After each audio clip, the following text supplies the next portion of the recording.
We've been together for 11 years, married for 7. It took us a long time to get pregnant. It was good when we found out. She took multiple pregnancy tests because we couldn't believe it at the time. We were blessed to get pregnant, actually with triplets. Jubilee's egg split, and so we had a vanishing triplet. Baby C was really just a gestational sac that dissolved away pretty early. And so subsequently there were twins. Baby A and baby B, those were the two that we were taking care of. Twin A and twin B. Our son was twin A and Jubilee was twin B. Everything was going really smoothly. Her babies were looking well, they were growing well. Everything was going along pretty smoothly until early in her second trimester, and then that's when we started having some complications. I started to have a pain in my side. It was just like this really sharp pain, and so I went to the triage, and they just couldn't figure it out. And then I remember going home, and later that day I was in my kitchen, and I just felt like kind of like a pop, and there was just like a ton of blood. They really couldn't figure out what happened. It was just a large blood clot. In the 13th week, I did start to feel better. Things started to calm down. I was 14 weeks to the day, October 23rd, 2022. I felt another pop and water. We immediately drove to the triage, and I delivered my son vaginally. It was horrific. When she came to the hospital, her cervix was opened. Baby A was subsequently delivering, and so we, ended up taking care of that miscarriage. Any miscarriage is always really tough and really devastating for the families. But usually when you reach 13 to 14 weeks, you start getting more reassured about things. So the fact that this happened so late in the game for baby A was really devastating. I knew after the loss of my son that I was not going to do this again. Whatever happened with Jubilee, I knew that I wasn't going to attempt to get pregnant again. This was too much on my body. I still get depressed because I always wonder, what would it have been like for Jubilee to have a playmate? What would it look like? Hey, we have a daughter, we have a son. They did tell me that, unfortunately, because I was dilated slightly, my twin B, who is Jubilee, would not be viable. There wasn't much they could do. And so they were just like, we're going to send you home, and once you feel yourself going into labor with baby B, just come back. But the viability is just not there. I lost my son, but there was a part of me that still had Jubilee. I just had to, keep going. I had an appointment with Dr. Busada. She ran some tests.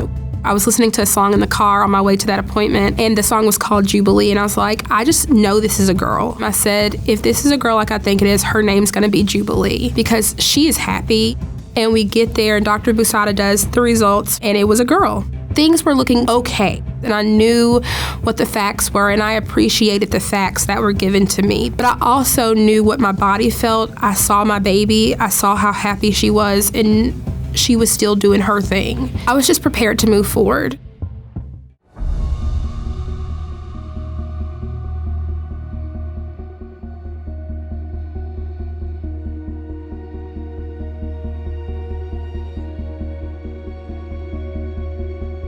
We get to December 23rd. I just coincidentally happened to be on call that night. I go to take over that night shift, and we're looking at the monitoring on the baby, and something just does not seem right. Suddenly the heart rate is creeping up, which could potentially be a sign of infection. The baby's having some decelerations or some subtle dips in the heartbeat. So it's starting to show more signs of distress or more signs of placental insufficiency. If you're making a call like that on a 22-weeker, you really want to make sure that there is no other option possible. Something had definitely taken a turn that night. Then Temper had felt a lot of pressure, and when they went to go and examine her, she had subsequently had a cord prolapse. A cord prolapse is when the baby's umbilical cord actually passes through the cervix and into the patient's vagina, and it is an absolute obstetric emergency. I'm thinking in the back of my head, okay, what if I have to make a decision? Am I going for my wife or for the child? Like, both now have become extremely critical. It was so fast. They reacted so quickly.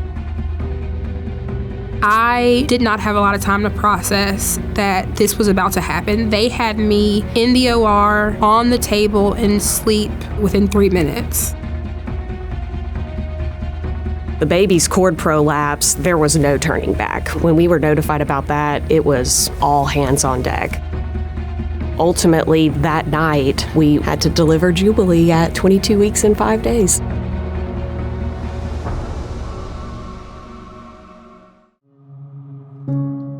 I'm passing off to the NICU team so that they can emergently get Jubilee intubated and on that ventilator and ready to go.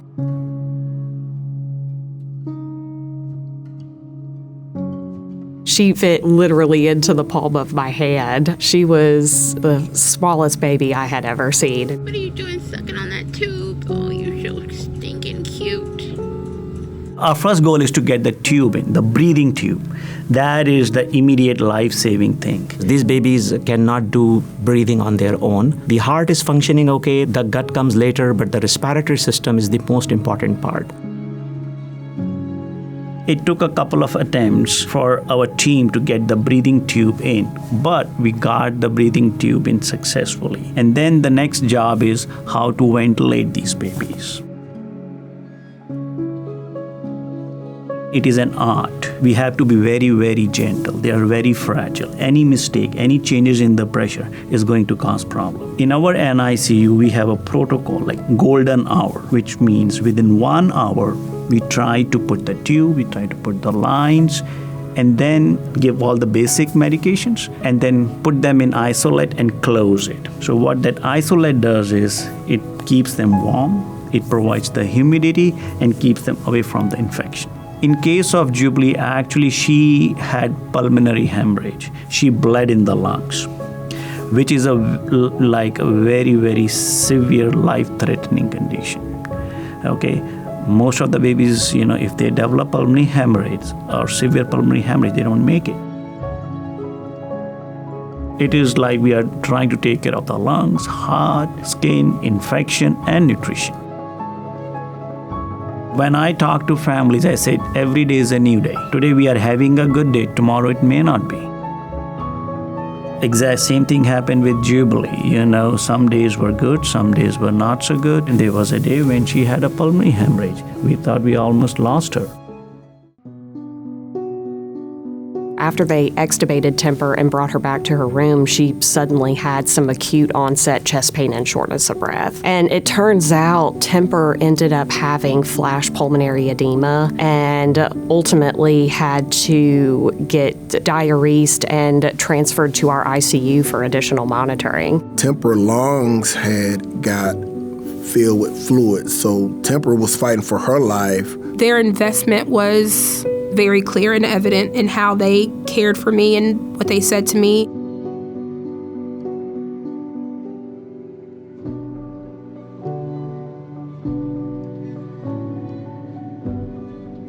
What is that? It wasn't until 2 or 3 days later when I got to see her in the NICU for myself that the reality of the journey we were in for kind of set in. But you're gonna be okay. I have faith in that. We were up there every day, every time the visiting clock hit. Okay, we're up to see Jubilee. I didn't understand. I just knew that this was scary. We were in the beginning stages of not knowing what was going to be next.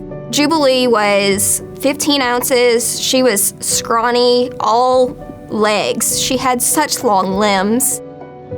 Their skin is translucent. You could see through their skin half the time. Typically, the size of your hand is how big they are. You can literally hold them in the palm of your hand. If they're born under 25 weeks, a lot of times their eyes are still fused, so they can't even open their eyes yet. And we try to bathe kids twice a week when they're that little.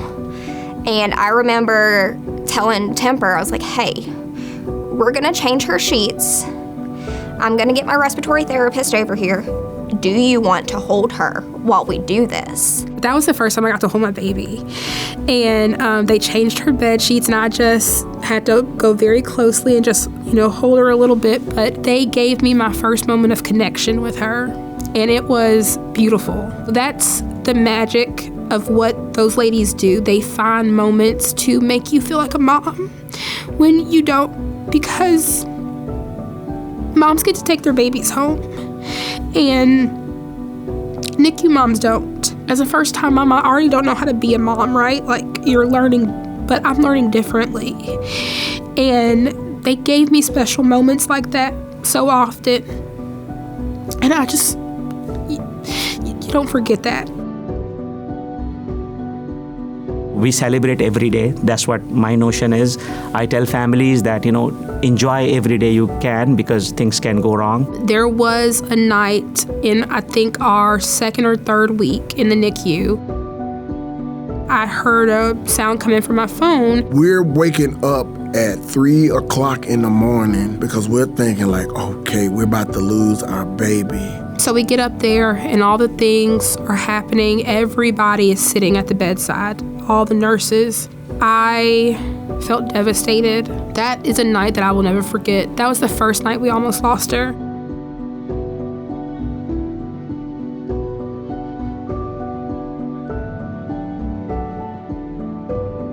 From there, Jubilee accelerated.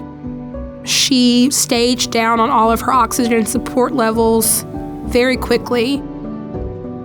By the point when this nasal jet we were trying and she was doing good, that point I thought that the baby is going to be out of the woods now. We probably don't have to go back to invasive ventilation, and that's a big achievement, because the longer they stay on the invasive ventilation, the more damage is done to the lungs. So I think that was the make it or break it kind of a point.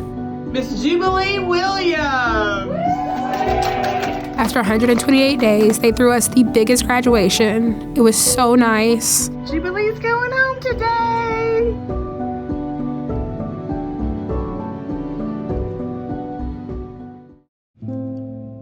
And that is the most satisfying part of your job. When you see these babies going home, you see the smile on their families, mom, dad. That is why you want to do neonatology.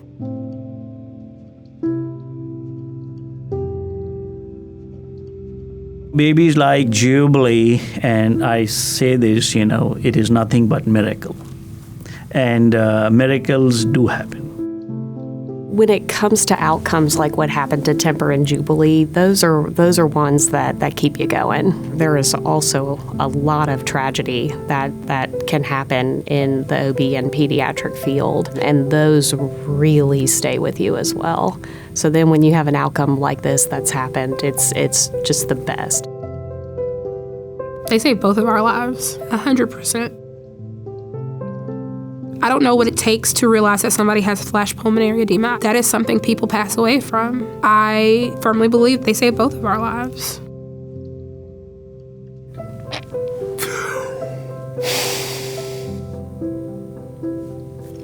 Thank you. Thank you. Thank you, thank you, thank you.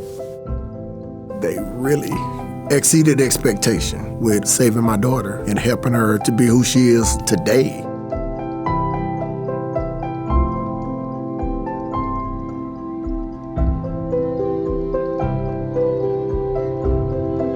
I would be forever grateful for the job that they've done for our family. Thank you for not just making this a job, but for making this like your life's mission and calling. And thank you for taking so much pride and care in what you do and every aspect of what you do.